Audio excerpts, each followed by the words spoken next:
자, 챕터 4의 유닛 3번. 과거에는 우린 아마 놓쳤을 거야. 기회를. 문제를 빠르고 효과적인 방식으로 해결할 기회를. 왜냐면 우리는 try 했거든. 추구하기로 했거든. 해결책을. 이전에 작동한, 그러니까 이전에 효과가 있었던 해결책을 추구하려고 노력하니까. 그러니까 우리는 과거에 효과가 있었던 거에 뭐 한다? 의존하니까 뭔가 문제를 못 풀 수도 있다는 거야. 너무 과거에만 의존하면. 이러한 고정 효과, 셋이라는 게 정해진 거니까 이런 고정 효과가 발생해. 뭐 할 때? 내 처음 아이디어, that comes to mind, 내 마음속에 들어온 그 첫 아이디어가 뭔가 familiar, 익숙한 특징들 때문에 brought up, 야기된 건데 이게 prevent, 막아버릴 수도 있어. 더 나은 해결책이 발견되는 것을. 그러니까 과거에, 그러니까 first라는 건 past잖아. 과거, 맨 처음에.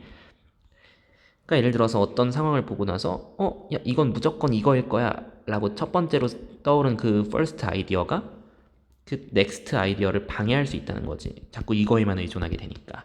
만약에 너가 체스 마스터야. 그럼 너는 스팟 발견할 거야. 게임 전개 방식을 익숙해 보이는 쪽으로. 그러니까 새로운 시도를 안 하고 계속 익숙한 쪽으로 간다는 거지. build A on B 중요한 표현입니다. A를 B에 기반시키다. 그러니까 A를 B에 의존시키다. 너의 전략을 그러한 익숙한 방식에 자꾸 의존시키는 건 효과가 있을 거야. 어떤 매치에서는 정확하게 alike, 비슷한. different로 쓰면 안 되겠죠? 그런데 다른 상황에서는 너는 아마도 질 거야. 그러니까 체스를 하는데 내가 맨날 봤던 수만 있어. 그럼 이기겠죠.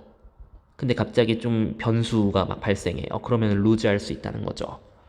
인식, 이런 고정 효과에 대한 인식이 따라서 서제스트 하는 거야. 뭐를?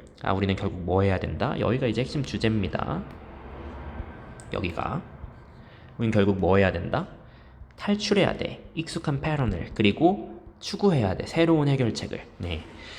결국 하고 싶은 얘기가 뭐예요? 고정 효과를 탈피해야 돼.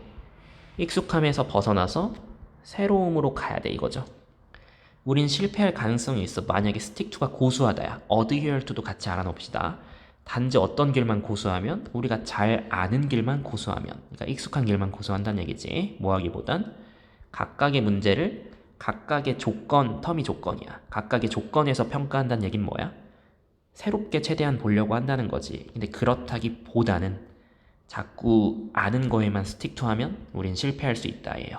rather than은 전치사로도 쓰이기 때문에 여기 ing가 나왔다는 건 참고로 알아두시고 그래서 이 글은 고정 효과를 탈피해서 새로움을 추구하자 이런 내용이 되겠습니다.